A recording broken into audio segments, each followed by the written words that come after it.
हाँ भाई, good morning students, क्या हाल चाल है। तो चालू करें। कल के लेक्चर में जो है अपन ने लिंकेज के बारे में बात कर ली थी, ठीक है। और उस लिंकेज के दौरान अपन ने लिंक्ड जीन क्या होती हैं, अनलिंक्ड जीन क्या होती हैं, इसको देख लिया था। क्रोमोसोमल थ्योरी जो है किसकी, इनहेरिटेंस की, वंशागति हेतु गुणसूत्रीय सिद्धांत, इसकी भी बात कर ली थी। सिस और ट्रांस व्यवस्था क्या होती है जीनों की, वो सब देख लिया था, ठीक है। आज अपन बात करते हैं आनुवंशिकी जेनेटिक्स में, अपने लेक्चर नंबर 15 में स्टार्ट करते हैं कंप्लीट और इनकम्प्लीट लिंकेज से। पूर्ण और अपूर्ण सहलग्नता क्या होती है, आ जाएं, हेडिंग लगाएंगे, कंप्लीट एंड इनकम्प्लीट लिंकेज।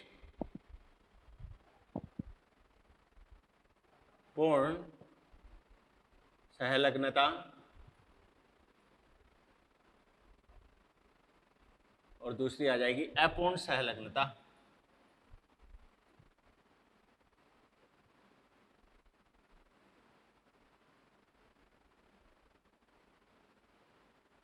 ठीक है जी, ये तो क्या हो गया कंप्लीट लिंकेज, ये क्या हो गया incomplete linkage. Complete linkage, incomplete linkage.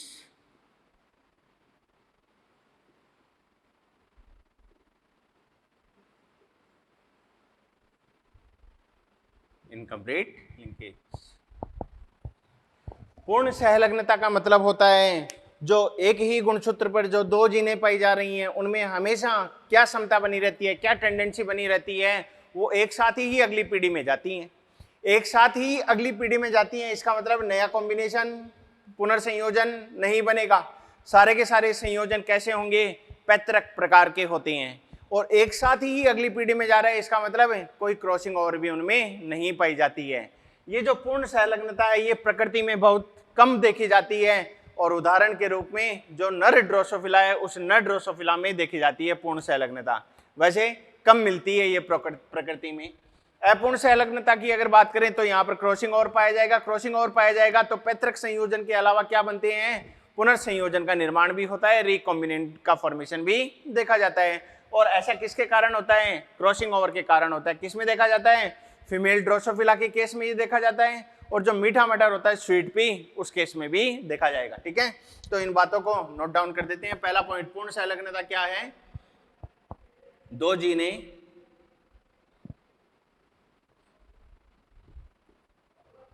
अगली पीढ़ी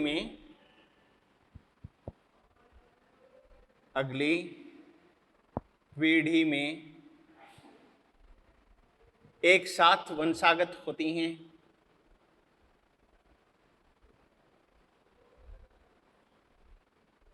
एक साथ वंशागत होती हैं। इसका मतलब क्रॉसिंग ओवर अनुपस्थित होता है।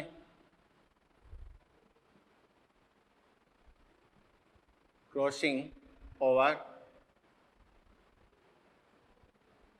अनुपस्थित।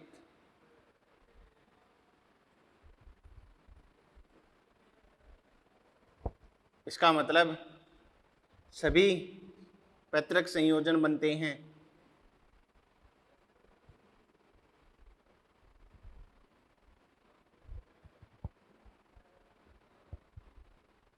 पैतृक संयोजन बनते हैं मतलब पुनर्संयोजन अनुपस्थित।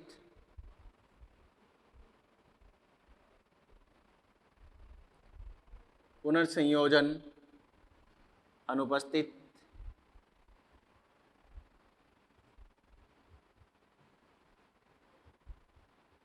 ठीक है।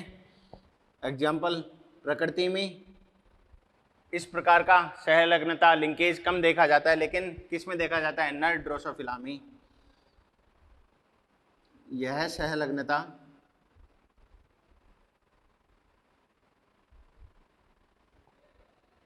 प्रकृति में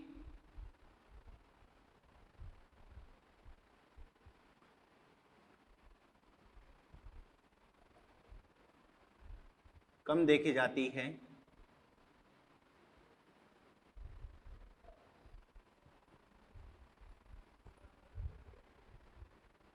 परंतु नर ड्रोसोफिला में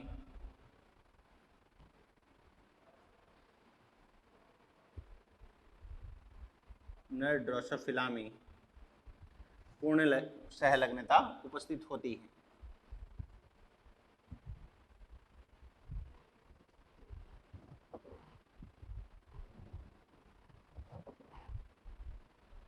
उपस्थित होती है। ठीक है, इधर बात करें अपूर्ण सहलग्नता की तो क्या बोलेंगे, यहां तो दो जीने एक साथ अगली पीढ़ी में जा रही थी, यहां पर दो जीने जो हैं एक साथ अगली पीढ़ी में नहीं जाती हैं, क्योंकि क्रॉसिंग ओवर पाया जाता है। पैतृक संयोजन के अलावा नया संयोजन भी बनता है। दो जीने एक साथ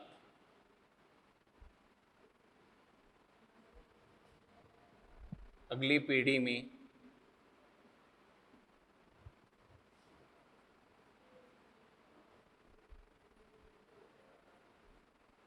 स्थानांतरित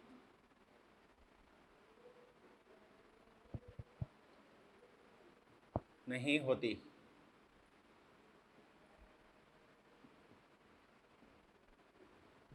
नंबर 2, क्रॉसिंग ओवर उपस्थित, क्रॉसिंग ओवर उपस्थित होता है यहां पर। तीसरी बात, पैतृक संयोजन के अलावा पुनर्संयोजन भी बनते हैं।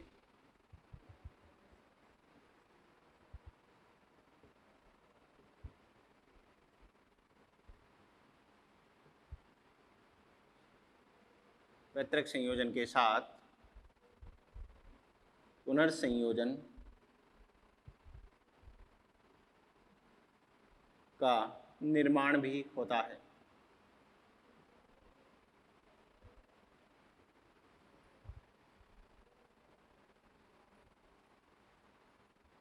निर्माण भी होता है। ठीक है, उदाहरण देखें तो सामान्यतः प्रकृति में देखा जाता है अपूर्ण सहलग्नता। उदाहरण हो जाएगा मादा ड्रोसोफिला व मीठे मटर में। मादा ड्रोसोफिला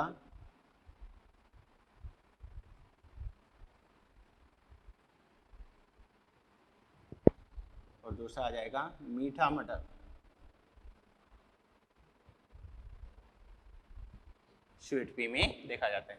ये जो इनकम्प्लीट लिंकेज है, इसके लिए एक बात आपको याद रखनी है कि इनकम्प्लीट लिंकेज के केस में जो पुनर्संयोजन बनते हैं, जो रिकॉम्बिनेंट बनते हैं, वो सामान्यतः कम बनते हैं। जैसा किसमें बन रहे थे, स्वतंत्र अपव्यूहन में बन रहे थे। ठीक है जी, तो स्वतंत्र अपव्यूहन में दो प्रकार जो पैतृक संयोजन बन रहे थे, प्रत्येक पैतृक संयोजन 25% बनता है। दो प्रकार पैतृक कितने बनते हैं, 50%, तो प्रत्येक पैतृक कितना हो जाएगा, 25%।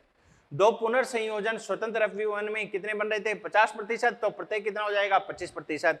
लेकिन यहाँ अपूर्ण सहलग्नता में बात करें तो पैतृक संयोजन का प्रकार ज्यादा होता है 50% से, और पुनर्संयोजन का प्रकार जो है 50% से कम पाया जाता है। दो पुनर्संयोजन 50% से कम है तो प्रत्येक पुनर्संयोजन जो है 25% से कम हो जाएगा। तो यहाँ पर नोट लगा के एक पॉइंट लिखेंगे इंपॉर्टेंट करके,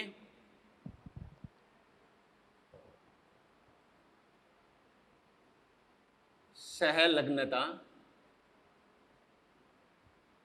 में पुनर्संयोजन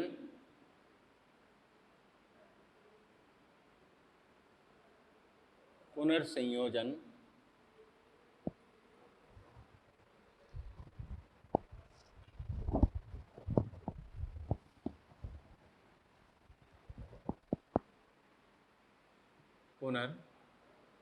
पुनर्संयोजन स्वतंत्र अपव्यूहन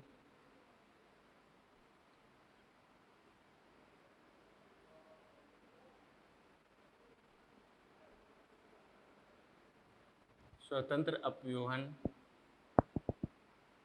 की स्थिति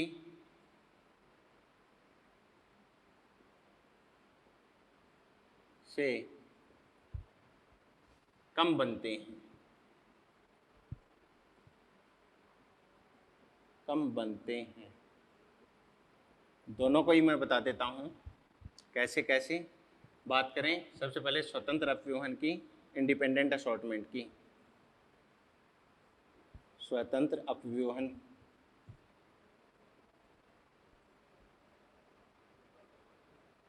हाँ जी, दो पैतृक संयोजन, दो पुनर्संयोजन, दो पैतृक संयोजन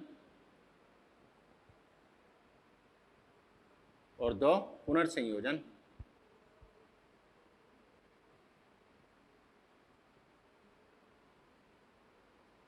ठीक है, प्रत्येक 25%, प्रत्येक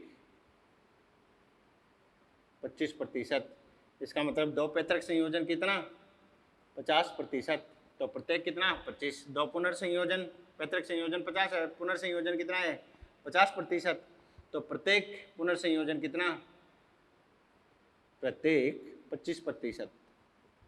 ये तो बात है किसकी, स्वतंत्र अपव्यूहन की। ठीक है, दूसरी बात करेंगे किसकी, अपूर्ण सहलग्नता।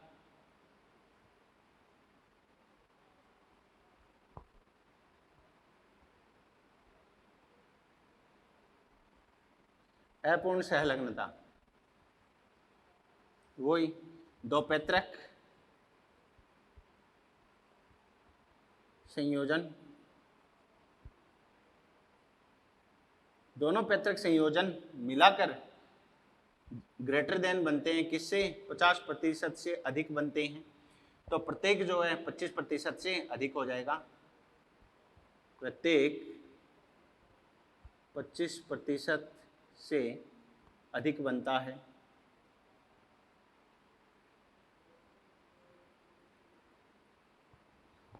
दो पुनर्संयोजन बनेंगे,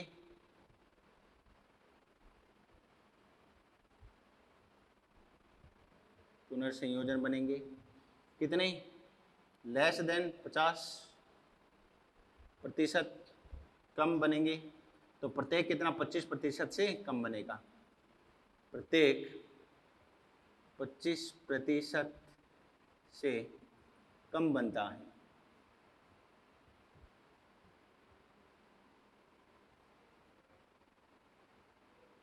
कोई दिक्कत नहीं। ठीक है, अब इसको मैं पूर्ण और अपूर्ण सहलग्नता को एक सेल डिवीजन, कोशिका विभाजन के डायग्राम से, चित्र से आपको समझाता हूं। ठीक है, इस वीडियो को रोककर आप नोट डाउन करें, उसके बाद डायग्राम की हेल्प से समझते हैं इसको। हाँ भाई, नोट डाउन किया बेटाई।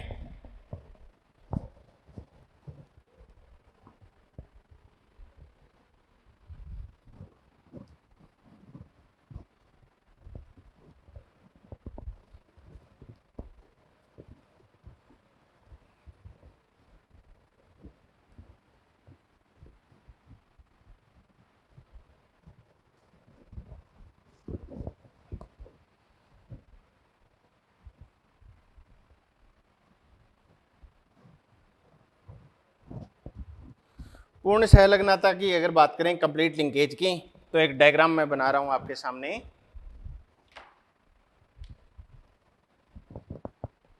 ये कोशिका है, ठीक है, जीवन से G2 अवस्था में बात करेंगे। फिर ये एनाफेज के दौरान एक कोशिका से क्या बन जाती हैं, दो कोशिकाएं, और एनाफेज द्वितीय के दौरान फिर दो कोशिकाओं से क्या बन जाती हैं, चार युग्मक या चार कोशिकाएं बन जाती हैं। ये आपको पहले भी समझाया था मैंने। ठीक है, अब कैसे कैसे बनेगा वो देखें।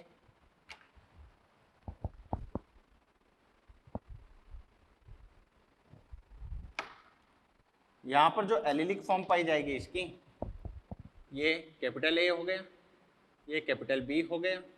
तो यहाँ क्या आ जाएगा, स्मॉल ए, यहाँ क्या आ जाएगा, स्मॉल बी। रेप्लिकेशन होगा, विभाजन होगा, तो ए की एक और स्टैंड बनेगी और इस स्मॉल वाले की भी एक और स्टैंड बनेगी। तो दोनों कैपिटल स्टैंड तो एक कोशिका में, दोनों छोटे अक्षर वाली स्टैंड दूसरी कोशिका में। तो यहाँ क्या है, कैपिटल ए, यहाँ क्या है, कैपिटल बी। इसी का ही तो गुणन हुआ है, इसी का गुणन हुआ है, तो यहाँ भी कैपिटल ए आएगा, यहाँ भी कैपिटल बी आएगा। यहाँ अगर बात करूँ तो स्मॉल ए स्मॉल बी, इसी का ही गुणन हुआ है, तो ये भी कैसा होगा, स्मॉल ए और स्मॉल बी। ठीक है, अब गुणसूत्र अलग अलग हो गए, दो कोशिका में पहुंच गए। एनाफेज द्वितीय के दौरान क्या होगा, एक गुणसूत्र के दोनों क्रोमेटिड अलग अलग हो जाएंगे, दोनों क्रोमेटिड अलग अलग हो जाएंगे, तो दो कोशिकाओं से क्या बन जाती हैं, चार कोशिकाएं बन जाती हैं। यहाँ क्या आ जाएगा, कैपिटल ए कैपिटल बी, ये एक कोशिका में चला गया, ये दूसरी कोशिका में चला गया, तो ये भी क्या हो गया, कैपिटल ए कैपिटल बी। ये क्या हो गया, स्मॉल ए स्मॉल बी, ये कोशिका में चला गया, ये दूसरी में चला गया, ये क्या आ गया, स्मॉल ए स्मॉल बी। ये कोई दिक्कत है? तो कंप्लीट लिंकेज के केस में ये दोनों एक ही प्रकार का तो गैमीट है। कौन सा गैमीट है, capital A capital B type का गैमीट है। ये दोनों एक ही प्रकार का गैमीट है, कौन सा, स्मॉल ए स्मॉल बी, एक ही प्रकार का युग्मक है। इसका मतलब पूर्ण सहलग्नता की स्थिति में कितने प्रकार के युग्मक बनते हैं, दो प्रकार के युग्मक बनते हैं। तो इंपॉर्टेंट करके नोट लगा के पॉइंट लिखेंगे, कितने टाइप के गैमीट, दो प्रकार के युग्मक, किसमें, पूर्ण सहलग्नता में। अपूर्ण सहलग्नता की अगर बात करें तो ये रेप्लिकेशन से पहले की बात है। रेप्लिकेशन से पहले की बात करूं, ये समझात गुणसूत्र बना दिए मैंने इसके। ठीक है, यहाँ क्या पाए जा रहे हैं, capital A capital B small A और स्मॉल बी। ठीक है, रेप्लिकेशन होगा, गुणन होगा और क्या बन जाएंगी, इस प्रकार की चार स्ट्रैंड बन जाती हैं। ठीक है, लेकिन यहाँ पर क्रॉसिंग ओवर होती है, यहाँ क्रॉसिंग ओवर नहीं थी, लेकिन यहाँ इनकम्प्लीट में क्रॉसिंग ओवर होती है। तो इसका ये वाला भाग जो है ये तो इधर चला जाएगा, इसका नीचे वाला भाग जो है वो किधर आ जाएगा, इधर आ जाएगा। इसका भाग तो किधर चला गया, इधर, इसका भाग ये किधर आ गया, इधर। बोलो जी, तो क्या क्या बना, यहाँ क्या है, कैपिटल ए, यहाँ क्या है, कैपिटल बी। इसी का ही तो गुणन हुआ, तो दूसरी स्टैंड ऐसी ही बनेगी, ऐसी ही बनेगी। तो यहाँ तो क्या आ जाएगा, कैपिटल ए, लेकिन इसके नीचे जो कैपिटल बी पाया जा रहा था वो कहाँ चला गया, विपरीत दिशा में चला गया। यहाँ क्या बनेगा, स्मॉल ए, यहाँ क्या बनेगा, स्मॉल बी। इसी का ही गुणन हुआ तो ऐसी ही स्टैंड बनेगी। तो इसके सामने तो क्या आ जाएगा, स्मॉल ए, लेकिन उसके नीचे जो स्मॉल बी पाया जा रहा था वो कहाँ चला गया, विपरीत दिशा में चला जाता है। ठीक है, अब जब ये दो कोशिकाओं में पहुंचेंगे एनाफेज फर्स्ट के दौरान, ये क्या कहला रही है, एनाफेज प्रथम, एनाफेज फर्स्ट। और ऐसा किस दौरान हो रहा है, एनाफेज सेकंड का रिजल्ट बन रहा है, एनाफेज सेकंड का परिणाम क्या हो जाएगा, चार कोशिकाएं। तो ये भी यहाँ से टूटकर क्या हो जाएगा, अलग अलग। तो इस ए के साथ तो कौन जुड़ गया, स्मॉल बी, स्मॉल ए के साथ कौन जुड़ गया, कैपिटल बी। तो यहाँ जो चार कोशिकाएं अब बनेंगी, वो चार कोशिकाओं में क्या क्या बनेगा वो देखें।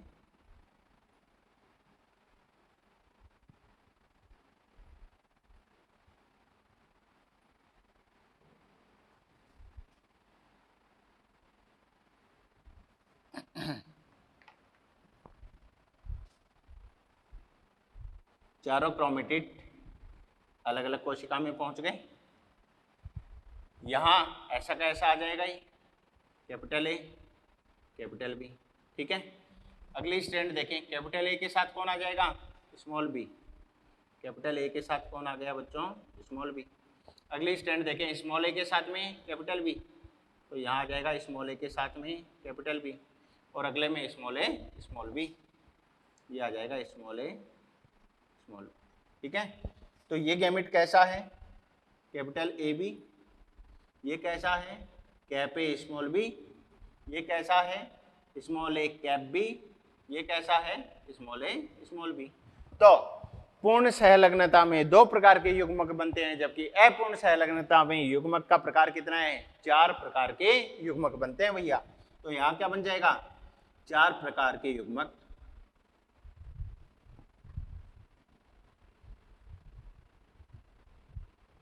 चार प्रकार के युग्मकों का निर्माण हो जाता है। क्या बात समझ में आ गई भाई? इससे ये दो कोशिकाएं बन जाएंगी, इससे ये दो कोशिकाएं बन गई।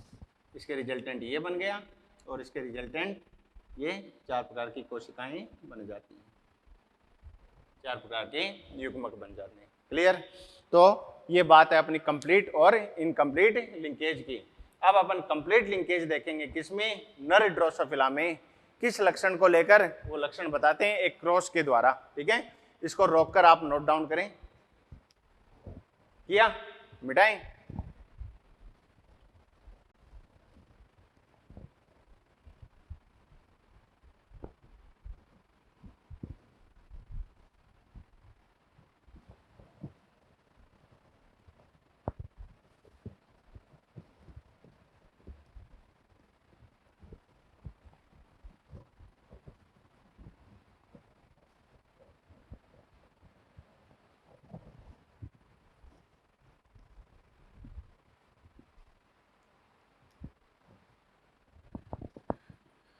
Complete linkage in male Drosophila.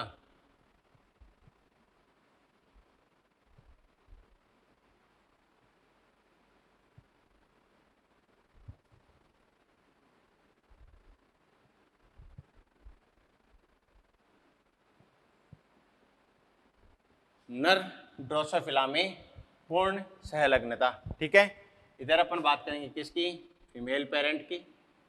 ये पेरेंट्स है, पैतृक हैं, और ये हो जाएगा मेल पेरेंट। फीमेल पेरेंट की अगर बात करें तो पहले वाला जो क्रॉस इन्होंने करवाया, पहले 2 क्रॉस, उसमें जो मादा है उस मादा को इन्होंने प्रभावी माना है, डोमिनेंट माना है, और जो नर है उसमें इन्होंने रिसेसिव माना है। आगे के 2 क्रॉस में नर को क्या मानेंगे, डोमिनेंट, मादा को क्या मान लेंगे, अप्रभावी। कोई फर्क नहीं पड़ता है, कैसे ही किसी को भी प्रभावी व अप्रभावी मान सकते हो। ठीक है, तो पहला जो क्रॉस इन्होंने करवाया है वो कौन सा करवाया है, रेड आई और नॉर्मल विंग, लाल आंखें और सामान्य पंख, रेड आई नॉर्मल विंग।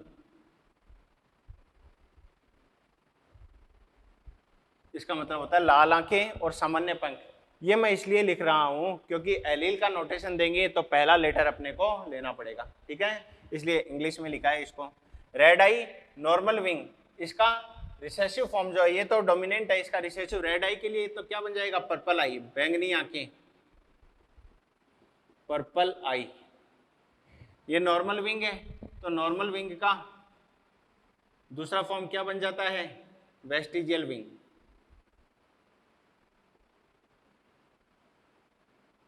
Vestigial wing. ठीक है, तो पर्पल आई और क्या बन गए, अवशेषी पंख बन जाते हैं, वेस्टिजियल विंग बन जाते हैं। मॉर्गन ने ये जो एक्सपेरिमेंट किया है, इसमें एलिलिक नोटेशन किसके अनुसार वो देते हैं, रिसेसिव के अनुसार देते हैं।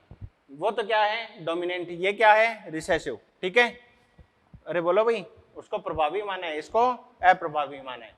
तो पर्पल आई के लिए रिसेसिव फॉर्म पहला लेटर ले लो, लेकिन अप्रभावी के लिए स्मॉल लिखा जाता है, ये स्मॉल पी।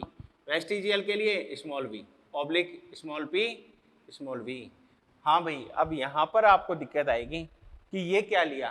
पहले अपन राउंड येलो और रिंकल्ड ग्रीन की अगर बात कर रहे थे तो अपन क्या लिख रहे थे, रिंकल्ड ग्रीन को आर आर वाई वाई, ऐसे ही तो लिख रहे थे। तो ऐसा तो तब लिखा जाता है जब स्वतंत्र अपव्यूहन पाया जाता है, और ऐसा तब लिखा जाता है जब क्या होता है, लिंकेज उपस्थित होता है।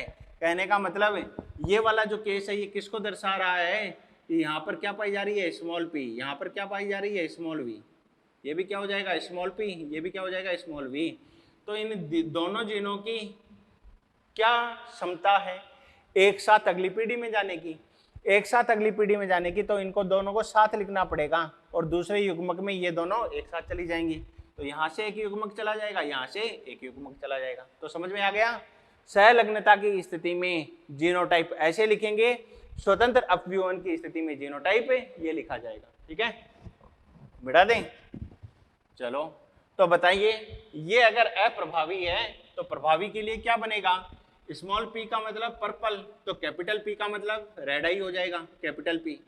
स्मॉल वी का मतलब वेस्टिजियल, अवशेषी पंख हैं, और सामान्य पंखों के लिए क्या आ जाएगा, capital V, oblique capital P capital V, ये आ जाएगा। अब इनसे क्या बनेंगे, गैमेट,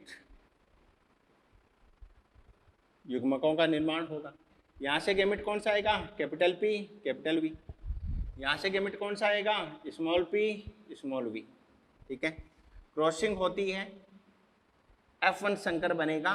कैसा बनेगा, PV oblique small PV, dominant पहले, स्मॉल पीवी पहले डोमिनेंट बाद में रिसेसिव। ये तो इसका जीनोटाइप हो गया। फिनोटाइप बताना, मैंने बोला था कैपिटल पी स्मॉल पी पर प्रभावी है और बड़ा वी छोटे वी के ऊपर प्रभावी है। तो कैपिटल पी का मतलब क्या होता है, रेड आई।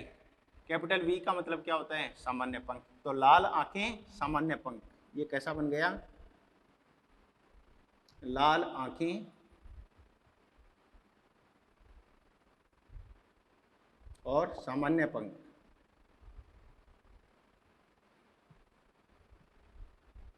ठीक है जी। मेंडल के डाई हाइब्रिड क्रॉस में F2 प्रोजेनी जब प्राप्त कर रहे थे तो क्या किया जा रहा था, वहां पर सेल्फिंग की जा रही थी। लेकिन यहां पर इन्होंने क्या करवाया, पादपों में सेल्फिंग। लेकिन यहां पर सेल्फिंग की स्थिति नहीं है, यहां पर ये क्या करवाएंगे, टेस्ट क्रॉस करवाएंगे। ठीक है, टेस्ट क्रॉस का मतलब F1 का क्रॉस किससे करवाया जाता है, अप्रभावी पैतृक से। अप्रभावी पैतृक का मतलब हो गया बैंगनी आंखें और अवशेषी पंख। तो पर्पल आई वेस्टिजियल विंग।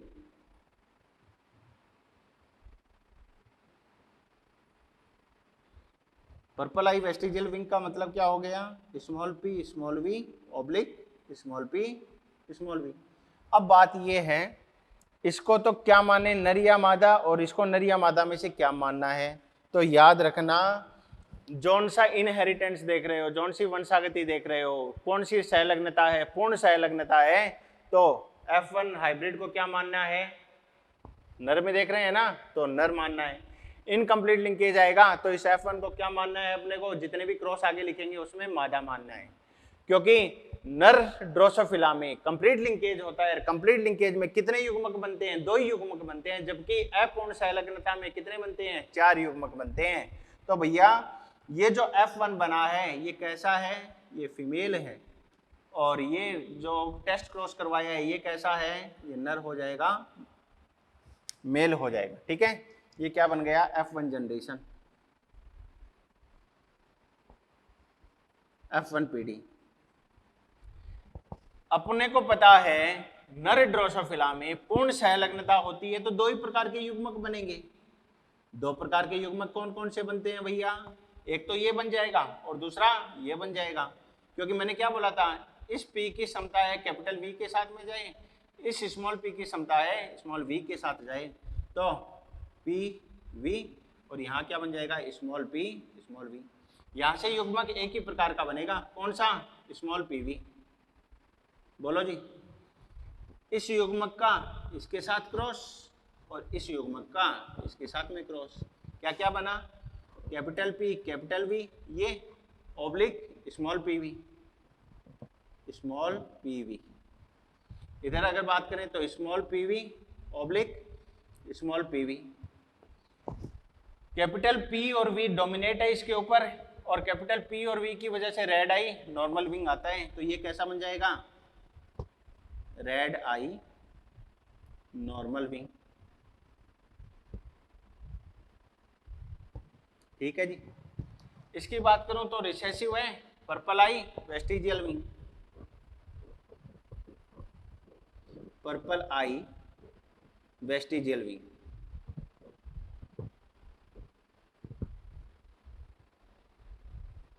अरे कोई दिक्कत है, कोई नहीं। तो कंप्लीट लिंकेज पूर्ण सहलग्नता किसमें, नर ड्रोसोफिला में। ये भी पैतृक है रेड आई नॉर्मल विंग, और ये भी पैतृक है पर्पल आई वेस्टिजियल विंग। याद करो कंप्लीट लिंकेज में मैंने क्या कहा था, 100% पैतृक संयोजन बनते हैं, पुनर्संयोजन का भैया कोई भी निर्माण नहीं होता है, है ना। तो इसके लिए क्या बात आ जाएगी, 100% कैसे आ गए, पेरेंटल कॉम्बिनेशन है।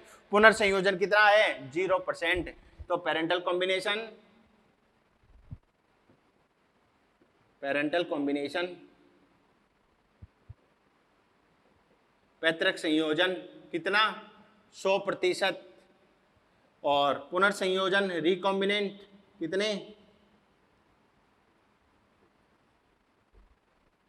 रिकॉम्बिनेंट, रिकॉम्बिनेंट का मतलब पुनर्संयोजन।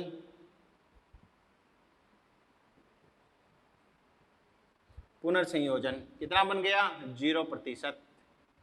हाँ भाई, कोई दिक्कत है? तो सारे के सारे पैतृक संयोजन बनते हैं पूर्ण सहलग्नता में, क्योंकि यहाँ पर क्या नहीं होती है, कोई भी क्रॉसिंग ओवर नहीं होती है। अगर क्रॉसिंग ओवर हो जाती तो युग्मक 4 प्रकार के बनते, क्रॉसिंग ओवर नहीं है तो युग्मक कितने बने हैं? 2 ही प्रकार के बने हैं। ठीक है, तो ये इसका रिजल्ट हो गया, कंप्लीट लिंकेज इन किसमें? मेल ड्रोसोफिला में। अगला क्रॉस जो है वो इनकम्प्लीट लिंकेज इन किसमें? फीमेल ड्रोसोफिला में देखेंगे। लक्षण ये का यही रहेगा, करेक्टर ये का यही रहेगा, और आगे के जो 2 क्रॉस करवाऊंगा उनमें लक्षणों को परिवर्तित करेंगे। इसको वीडियो को रोककर नोट डाउन करें। किया भाई? मिटाएं। चलो इसको तो अपन इनकम्प्लीट कर देंगे और यहाँ पर मेल की जगह क्या कर देंगे? फीमेल ड्रोसोफिला कर देंगे। ठीक है, तो कीजिए साहब। ये तो हो गया इनकम्प्लीट, अपूर्ण सहलग्नता, और किसमें? इनकम्प्लीट, इनकम्प्लीट, और किसमें? फीमेल में। फीमेल में मादा ड्रोसोफिला में ऐसा देखा जाएगा। पैतृक वही रखेंगे, प्रभावी तो कौन है? मादा, अप्रभावी कौन है? नर। लक्षण वही है, purple eye vestigial wing, red आई नॉर्मल विंग। गैमेट भी ये के यही बनेंगे, F1 ये का यही बनेगा, लाल आके सामान्य पंख बनेगा। वही क्या करवाया जाएगा? टेस्ट क्रॉस करवाया जाएगा। लेकिन यहाँ ये मादा माना था, आया ना उस वाले केस में। सॉरी भैया, जो पहले वाला क्रॉस लिखा है ना, उस पहले वाले क्रॉस में इसको क्या मानना है? नर में देख रहे हैं ये वंशागति। ठीक है, और ये वाली मादा हो जाएगी। पहले वाला जो केस है ना, उस पहले वाले केस में बता रहा हूं मैं, इसको तो क्या मानना है? आपको नर मानना है, क्योंकि नर में क्या होता है? 2 ही प्रकार के गैमेट होते हैं, पूर्ण सहलग्नता। क्योंकि वो केस क्या देखा था? मेल ड्रोसोफिला में कंप्लीट लिंकेज था, और इसको क्या माना था? फीमेल माना था। ठीक है, एक मिस्टेक हो गई वहां पर, ठीक कर लेना आप पहले। अब ये फीमेल ड्रोसोफिला में इनकम्प्लीट लिंकेज की अपन बात कर रहे हैं। फीमेल ड्रोसोफिला में इनकम्प्लीट लिंकेज की बात करें तो ये वाला साइन बदल जाएगा, क्योंकि यहाँ पर फीमेल ड्रोसोफिला आ जाएगा, ये साइन बदल देना। ठीक है, तो यहाँ पर तो क्या आ जाएगा? फीमेल मादा, और यहाँ क्या आ जाएगा? नर आ जाता है, मेल आ जाएगा। कोई दिक्कत? कोई दिक्कत नहीं। चलो, ये लाल आंखें सामान्य पंख फीमेल है। अब फीमेल है तो नीचे का सारा सिस्टम हटा दें यहां से, क्योंकि मादा है, अपूर्ण सहलग्नता है। कितने प्रकार के युग्मक भैया? 4 प्रकार के युग्मक बन जाएंगे। यहां पर कौन कौन से बन जाएंगे देखें।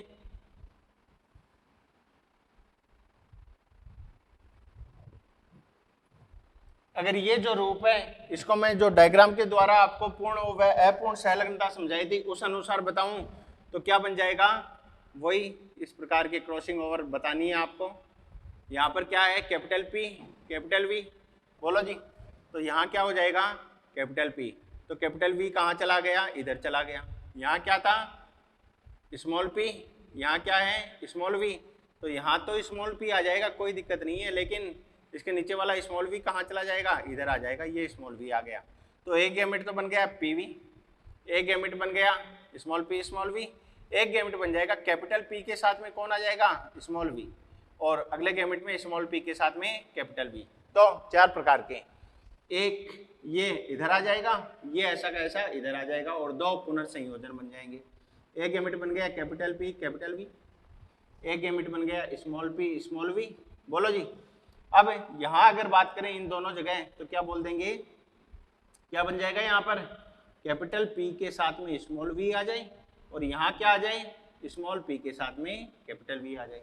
अरे बोलो भाई, ये बना रखा है ना यहाँ पर, ये वाला गैमेट ये बीच में से अलग हो गया, ये दोनों ऐसे जुड़ गए, तो ये वाला गैमेट तो कौन सा बन गया? कैपिटल P स्मॉल v, और ये वाला बीच वाला गैमेट कौन सा बन गया? Small p capital V, small p capital V, capital V small v, ये यहाँ पर बन गया है ना। तो ये 4 प्रकार के गैमेट, यहाँ से गैमेट एक ही प्रकार का बनेगा, कौन सा? Small p small v। Crossing करवानी है, बस कुछ नहीं करना है। इसका इससे क्रॉस करवाया, ये क्रॉस होगा, ये क्रॉस होता है, और ये क्रॉस हो जाएगा। क्या क्या बना? ओब्लिक के बाद सब में स्मॉल p स्मॉल v ही आएगा, और ओब्लिक से पहले ये चारों केस आपको लिखने हैं। तो क्या क्या बन गया? Capital P capital V small p small v, ये कैपिटल P स्मॉल v और ये स्मॉल p स्मॉल v, यहाँ आ जाएगा छोटा p बड़ा V ऑब्लिक छोटा p छोटा v, यहाँ आ जाएगा दोनों ही स्मॉल दोनों ही अप्रभावी। बोलो जी, ये जो केस बने हैं इन केस को मैं यहाँ पर लिख रहा हूँ और रिजल्ट भी आएगा सामने, क्या आएगा वो भी देखते हैं अपन।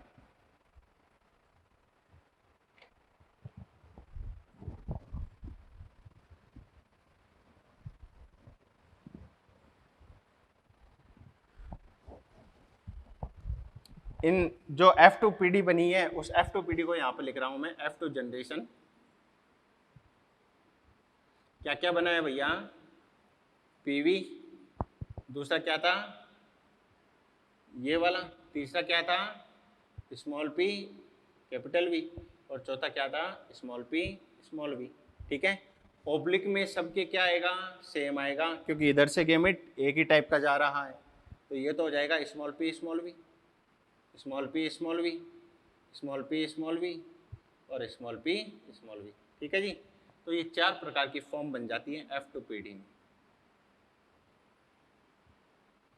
हाँ भाई, कैपिटल P और कैपिटल V अगर आता है इसका मतलब रेड आई नॉर्मल विंग, ये तो बन गया रेड आई नॉर्मल विंग। लाल आंखें सामान्य पंख, यहाँ पर कैपिटल P और स्मॉल p, तो कैपिटल P डोमिनेंट है तो आई कलर रेड आ जाएगा, लेकिन दोनों जगह स्मॉल v है, स्मॉल v का मतलब क्या होता है वेस्टिजियल विंग अवशेषी पंख, तो ये कैसा बन गया रेड आई और कैसा बन जाएगा वेस्टिजियल विंग, वेस्टिजियल विंग। यहाँ पर दोनों ही जगह स्मॉल p है, स्मॉल p का मतलब पर्पल आई बैंगनी आंखें, पर्पल आई। ठीक है, और यहाँ पर कैपिटल V है, कैपिटल V का मतलब क्या होता है normal wing, normal wing. Okay, ये स्मॉल p स्मॉल v ये रिसेसिव फॉर्म बनेगी purple eye vestigial wing, purple eye vestigial wing.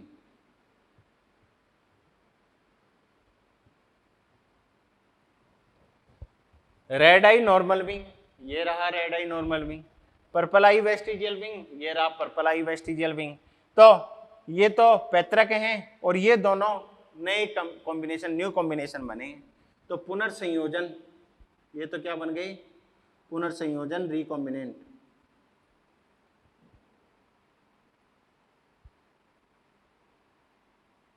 पुनर्संयोजन, ठीक है, कितना बना है 9.3% ये बन जाएगा।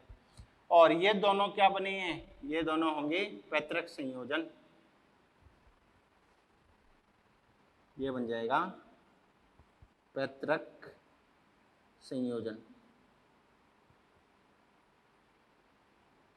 इसको 100 में से घटाना है आपको, 100 में से 9.3 घटाया तो कितना बचा 90.7%। ये अपना क्या आ जाता है भैया पैतृक संयोजन अपने को प्राप्त हो जाता है। क्लियर होगी? तो ये जो क्रॉस जितने भी मैं आपको करवा रहा हूँ, इन क्रॉस में आपको लक्षणों को याद रखना है, कौन से कैरेक्टर को लेकर करवाया है, कंप्लीट या इनकम्प्लीट की बात की है। कंप्लीट की बात करेंगे तो 100% पैतृक ही बनेंगे, पुनर्संयोजन 0% बनेगा, लेकिन अपूर्ण संलग्नता आ जाएगी तो मादा ड्रोसोफिला की बात होगी, मादा ड्रोसोफिला की बात होगी तो F1 अपने को मादा लेना पड़ेगा। ठीक है जी, पहले अपन ने पहले वाले केस में यहाँ पर नर लिया था और यहाँ पर मादा माना था। मादा मानेंगे तो 4 प्रकार के युग्मक, और इसको कंप्लीट लिंकेज अगर मानते हैं, नर ड्रोसोफिला अगर मानते हैं तो 2 ही प्रकार के युग्मक बनेंगे, क्योंकि क्रॉसिंग और वहां पर नहीं होता है। तो 2 चीजें याद रखनी है, जितने भी क्रॉस हैं कौन से लक्षण को लेकर करवाया गया क्रॉस है, और यहाँ पर पुनर्संयोजन और पैतृक संयोजन क्या अपने को प्राप्त होते हैं। सवाल क्या बनता है कि एक मादा ड्रोसोफिला जिसकी आंखों का रंग लाल है और पंख इसके सामान्य हैं का क्रॉस किससे करवाया गया, बैंगनी आंखों व अवशेषी पंख वाले नर के साथ में क्रॉस करवाया गया। ठीक है, बताइए F2PD में जो है वो पुनर्संयोजन का प्रतिशत कितना बनेगा। अगर ये लक्षण आएगा तो आपको 9.3 क्या बताना है, रिकॉम्बिनेंट बताना है। अरे बोलो भाई, समझ में आ गई, क्लियर है? तो इस वीडियो को रोककर इसको नोट डाउन करें, फिर अगला क्रॉस करते हैं अपन। बनाया, मिटा दें।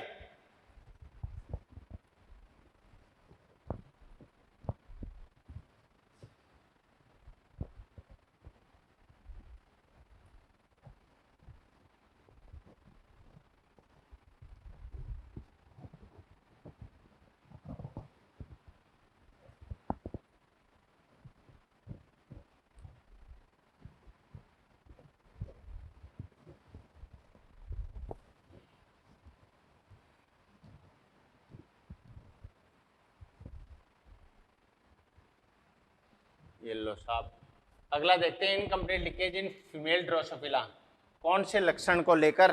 तो वो लक्षण भी देखें, काय का रंग और आंखों का रंग, body colour and I colour.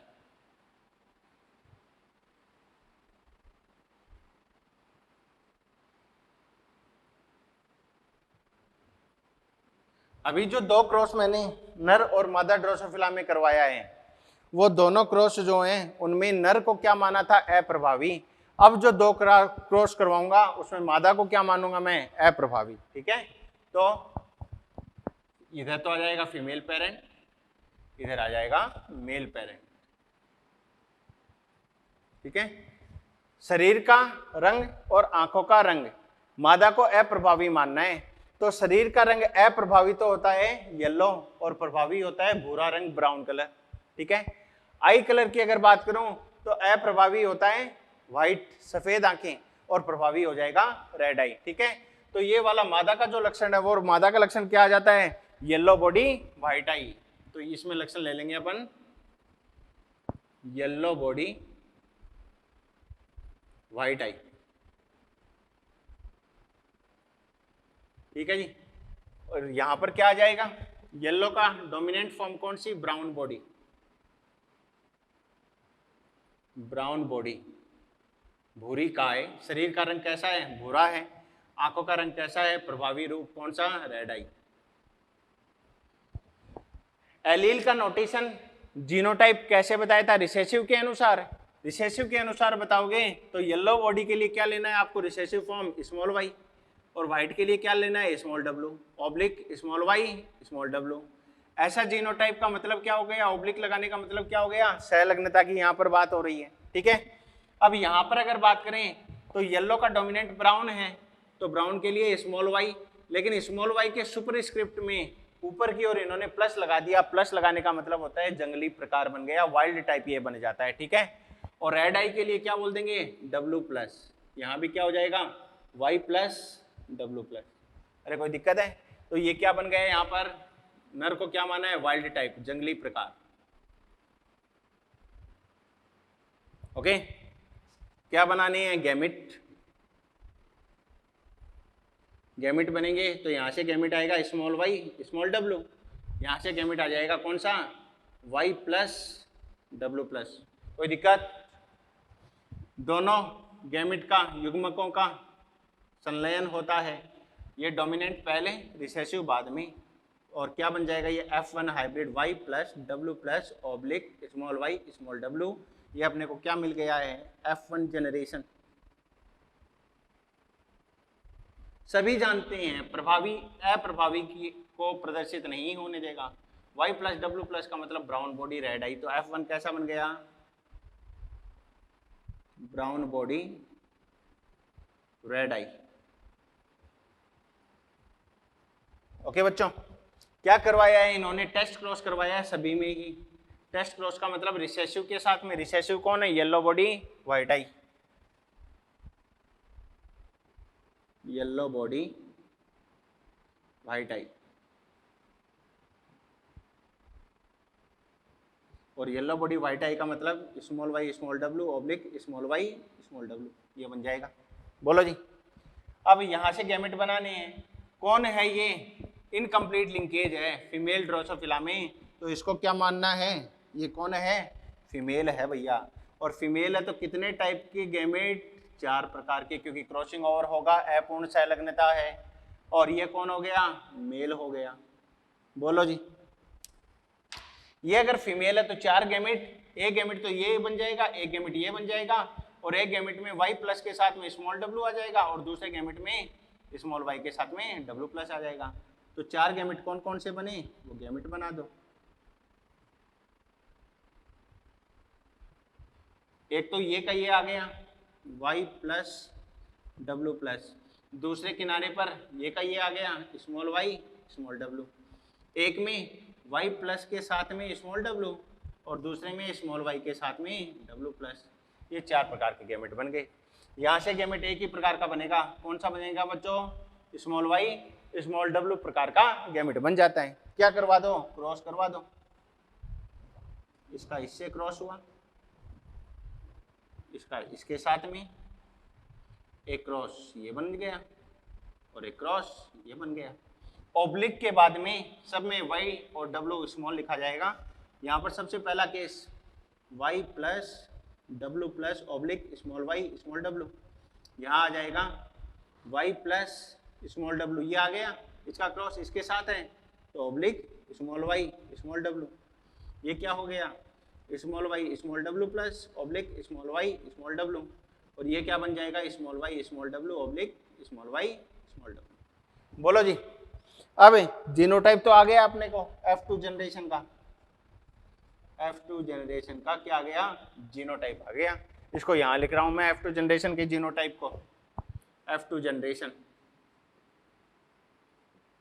क्या क्या बना है, Y प्लस डब्ल्यू प्लस के साथ में ऑब्लिक में स्मॉल वाई स्मॉल डब्ल्यू, दूसरा बना है Y प्लस स्मॉल डब्ल्यू के साथ में स्मॉल वाई स्मॉल डब्ल्यू, तीसरा बना है स्मॉल वाई डब्ल्यू प्लस के साथ में स्मॉल वाई स्मॉल डब्ल्यू, और चौथा बन जाएगा स्मॉल वाई स्मॉल डब्ल्यू के साथ में स्मॉल वाई स्मॉल डब्ल्यू। बोलो जी। वाई प्लस डब्ल्यू प्लस इसका मतलब क्या होता है, brown body red eye, brown body red eye. बोलो जी। इसकी अगर बात करें तो वाई प्लस का मतलब तो ब्राउन बॉडी, लेकिन दोनों जगह स्मॉल डब्ल्यू है, स्मॉल डब्ल्यू का मतलब है वाइट आई, तो ये कैसा बन जाएगा, वाई प्लस का मतलब तो क्या हो गया ब्राउन बॉडी, ब्राउन बॉडी, लेकिन ब्राउन बॉडी के साथ में रिसेसिव फॉर्म आएगा आई का, कौन सा, वाइट आई, वाइट आई। दोनों जगह स्मॉल वाई का मतलब रिसेसिव अप्रभावी, अप्रभावी कौन सा, येलो, येलो बॉडी, और आई का कलर डब्ल्यू प्लस की वजह से कैसा, रेड आई, रेड आई, और ये कैसा बन जाएगा yellow body white eye, yellow body white आई। ठीक है बच्चों, तो ये अपने 4 प्रकार के F2 जनरेशन में क्या बन गए, कॉम्बिनेशन अपने को ऑब्टेन्ड हो जाते हैं। ठीक है, येलो बॉडी और व्हाइट आई की अपन बात कर रहे हैं। येलो बॉडी और व्हाइट आई ये कैसा है, रिसेसिव फॉर्म है, और ये कैसा हो जाएगा, ब्राउन बॉडी रेड आई, ये इसका डोमिनेंट फॉर्म हो जाएगा। ठीक है, तो इसमें ये तो क्या बन गए, रिकॉम्बिनेंट, ये दोनों क्या बन गए, पेरेंटल टाइप। मैंने कहा था क्रॉस कौन सा करवाया गया है, वो लक्षण आपको याद रखने हैं, और उनका पेरेंटल और न्यू कॉम्बिनेंट पुनर्संयोजन कौन सा आता है वो याद रखना है। तो ये दोनों क्या आ जाएंगे, पुनर्संयोजन, ये हो गए अपने पुनर्संयोजन। इस वाले क्रॉस में पुनर्संयोजन आता है बच्चों 1.3%। तो पैतृक संयोजन के लिए क्या करो, 100 में से माइनस कर दो पुनर्संयोजन को, ये क्या आ जाएगा, पैतृक संयोजन, पैतृक संयोजन कितना आ गया बच्चों, 98.7%, 98.7% अपने को पेरेंटल कॉम्बिनेशन ऑब्टेन्ड हो जाता है। ठीक है, तो ये अपना एक तीसरा क्रॉस मादा ड्रोसोफिला में अपूर्ण सहलग्नता के संदर्भ में मैंने आपको बता दिया। अब चौथा क्रॉस जो है, उस चौथे क्रॉस की बात करते हैं। पहले इसको वीडियो को पॉज करके कंप्लीट नोट डाउन करें।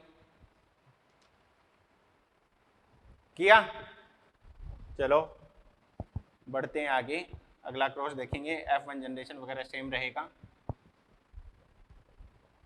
इसमें भी क्या बोलेंगे, प्रभावी तो नर हो जाएगा इस वाले क्रॉस में भी, और अप्रभावी मादा हो जाएगी।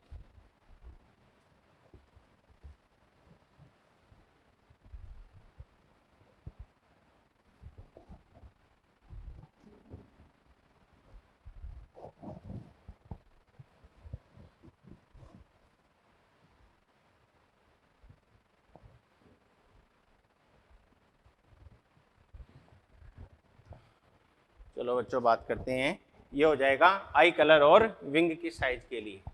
लक्षण कौन सा है? आई कलर एंड विंग साइज, आंखों का रंग और पंखों का आकार।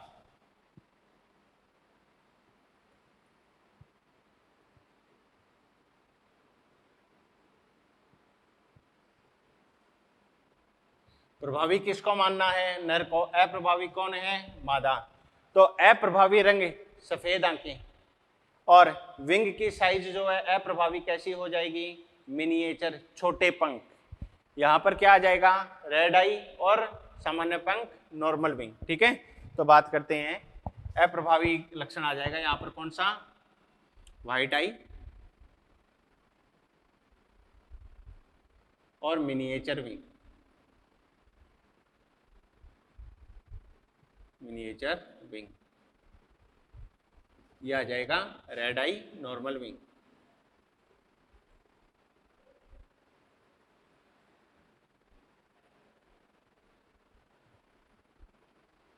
ठीक है जी।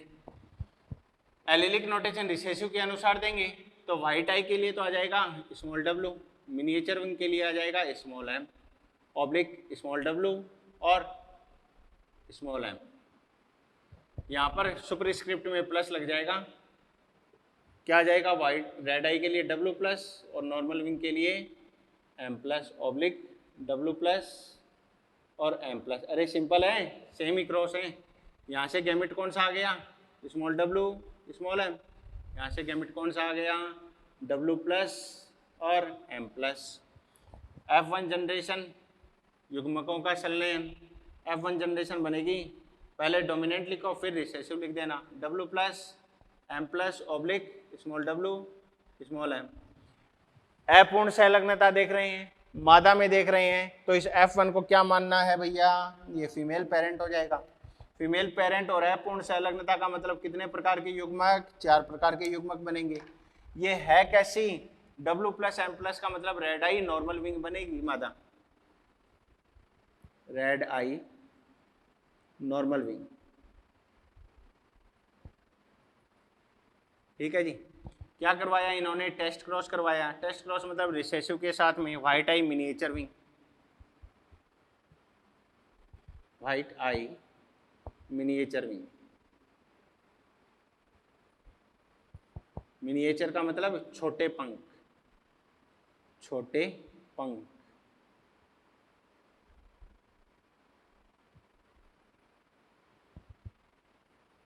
ठीक है, एलिलिक नोटेशन क्या है? Small W small M oblique small W small M, ये एलिलिक नोटेशन बन जाएगा। मादा है, अपूर्ण संलग्नता है, कितने प्रकार के गैमेट? 4 प्रकार के हैं। एक तो ऐसा का ऐसा ये आ जाएगा यहाँ पर डब्ल्यू प्लस एम प्लस, और एक ऐसा का ऐसा दूसरे कोने पर ये आ जाएगा, क्या बन गया? Small W small M. 2 नए गैमेट भी बनेंगे, एक में तो डब्ल्यू प्लस के साथ में स्मॉल एम आ जाए, डब्ल्यू प्लस के साथ में स्मॉल एम आ जाए, और दूसरे में स्मॉल डब्ल्यू के साथ में एम प्लस आ जाए, स्मॉल डब्ल्यू के साथ में एम प्लस आ जाए। इधर से एक ही टाइप का गैमेट आएगा, कौन सा? Small W small M. क्या करना है भैया? क्रॉस करवा दो इनकी, ये क्रॉस हुआ, सेकंड वन ये आ जाएगा, थर्ड वन ये क्रॉस बन जाएगा, और चौथा क्रॉस ये बन जाएगा। क्या क्या बना? W plus M plus oblique, वो तो ऑब्लिक के बाद में सब में सेम आएगा, डब्ल्यू और स्मॉल एम, ये बन जाएगा W plus small M oblique small W small M, ये बन जाएगा small W M plus oblique small W small M, ये बन जाएगा small W small M oblique small W small M. अरे कोई दिक्कत है? और इनका क्या लिख दो? फिनोटाइप लिख दो। ठीक है, इस F2PD को वहां पर लेके जा रहा हूं मैं, ठीक है। ये आ गई अपनी F2 जनरेशन, F2 जनरेशन क्या आ गई, W प्लस M प्लस के साथ में कौन है, स्मॉल w स्मॉल m।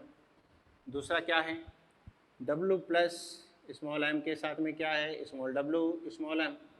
तीसरा क्या है, स्मॉल w m प्लस के साथ में क्या है, स्मॉल w स्मॉल m। और चौथा है स्मॉल w स्मॉल m के साथ में क्या है, स्मॉल w स्मॉल m। अरे कोई दिक्कत, ये कैसी है, ब्राउन और रेड, ब्राउन बॉडी रेड आई। ये कैसी है, ब्राउन बॉडी वाइट आई, ब्राउन बॉडी, W प्लस का मतलब ब्राउन बॉडी, दोनों M का मतलब वाइट आई। एक मिनट, आई कलर नहीं लेना है, यहाँ पर विंग आ रहा है ना, तो आई का कलर बात हो जाएगी, ब्राउन बॉडी नहीं, विंग के साइज की बात करनी है भैया।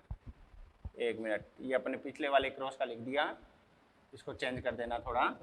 ये तो क्या आ जाएगा कि W प्लस का मतलब रेड आई, बोलो जी, और M प्लस का मतलब नॉर्मल विंग, तो ये तो हो जाएगा रेड आई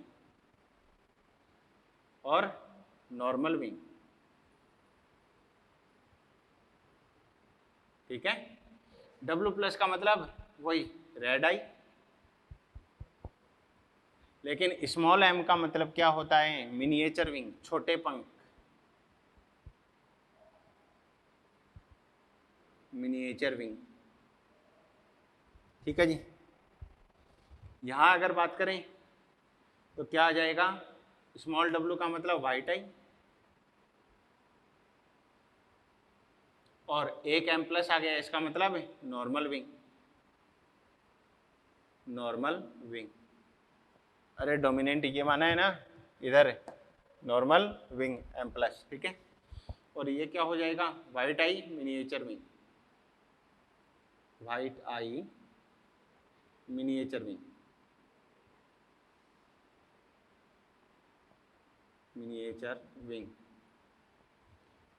ये दोनों तो क्या बन गई, पुनर्संयोजन, पुनर्संयोजन, ठीक है जी। ये वाला क्रॉस, चौथा क्रॉस मैं बता रहा हूं, इसमें जो पुनर्संयोजन बनता है वो बनता है 37.2%, 37.2%। तो ये दोनों पैतृक संयोजन कितने बनेंगे, 100 में से माइनस कर दो, ये बन जाएगा पेरेंटल कॉम्बिनेशन, पैतृक संयोजन।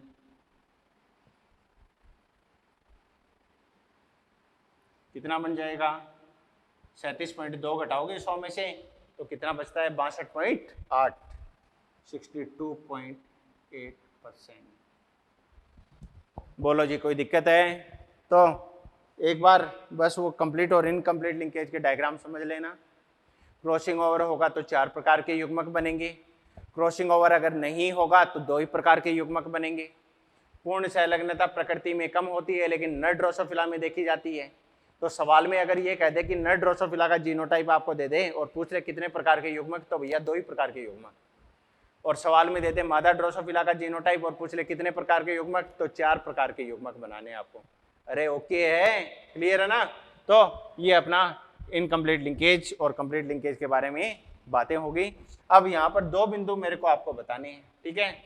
2 बिंदु कौन से? इससे पहले वाले क्रॉस की अगर मैं बात करूं तो रिसेसिव क्या था, येलो बॉडी और व्हाइट आई बनी थी कि नहीं मादा, और यहाँ पर क्या है, व्हाइट आई और मिनिएचर विंग। ये 2 क्रॉस हैं। इन 2 क्रॉस के लिए जो जीन हैं उन जीन के संदर्भ में पूछा जाता है कि ज्यादा जटिलता के साथ जीन जो हैं वो किस में जुड़ी हुई हैं, ठीक है।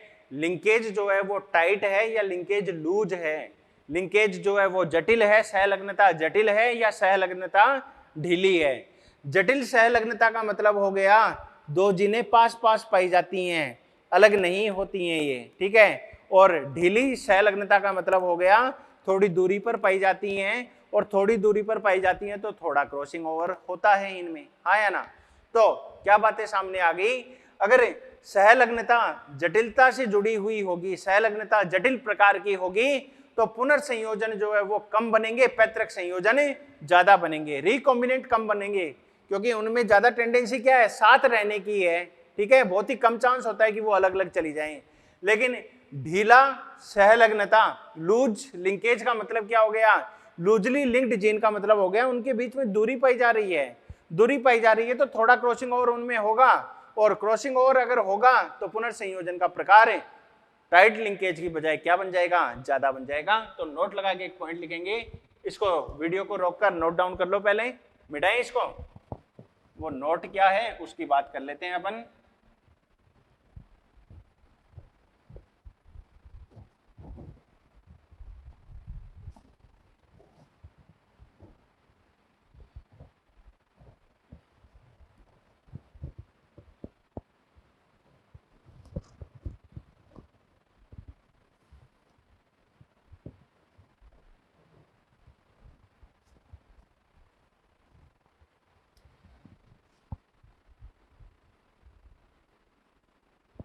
कुछ जीने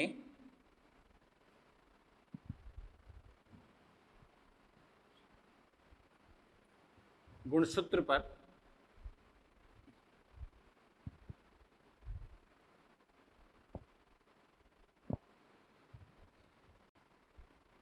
जटिलता से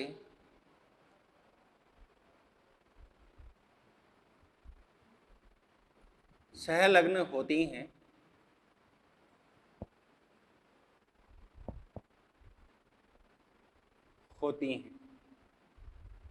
ठीक है जी।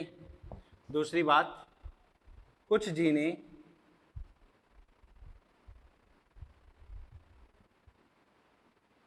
गुणसूत्र पर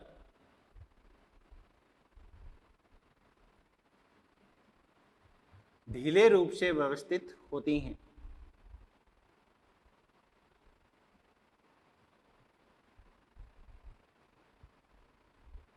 रूप से व्यवस्थित होती हैं,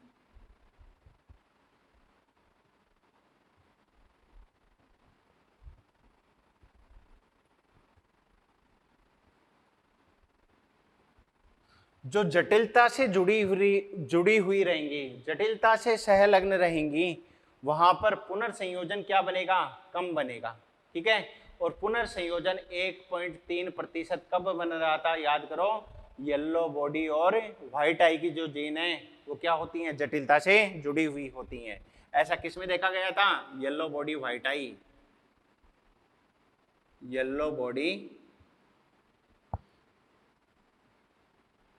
व्हाइट आई हेतु जीनों के मध्य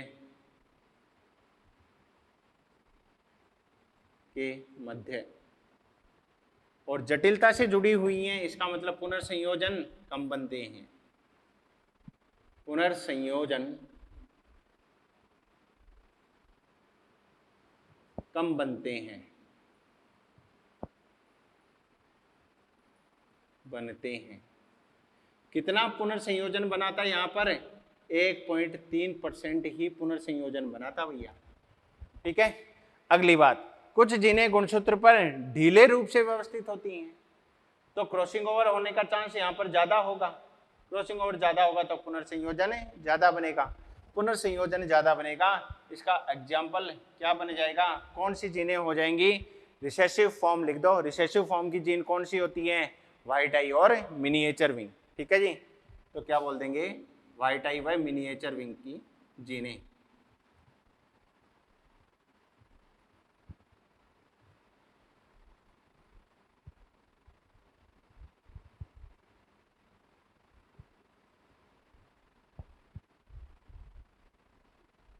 जीनों के मध्य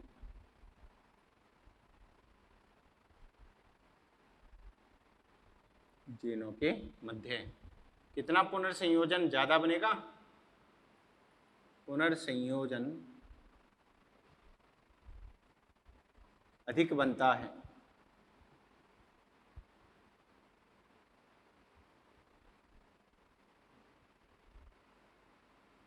कितना बना है, 37.2, अब बच्चे कहते हैं साहब ये जो 37.2 है इसमें तो रेड आई मिनिएचर विंग और व्हाइट आई नॉर्मल विंग आ रहा है, इसमें तो व्हाइट आई मिनिएचर विंग आ ही नहीं रहा। तो पुनर्संयोजन का मतलब हो गया, शुरुआत में जब पैतृक अपन ने लिए थे तो एक डोमिनेंट था रेड आई नॉर्मल विंग और एक रिसेसिव था मिनिएचर व्हाइट आई और मिनिएचर विंग। ये अपने आप को प्रदर्शित नहीं कर रहा था, लेकिन ये अपने आप को जहां पर प्रदर्शित करे, जहां प्रदर्शन अपना दर्शाएगा वो रिकॉम्बिनेंट बने जाएगा। जैसे यहाँ पर जो है वो देखो रेड आई तो डोमिनेंट है लेकिन मिनिएचर विंग रिसेसिव का ही पार्ट है, और ऐसे ही यहाँ पर व्हाइट आई जो है वो रिसेसिव का ही पार्ट है।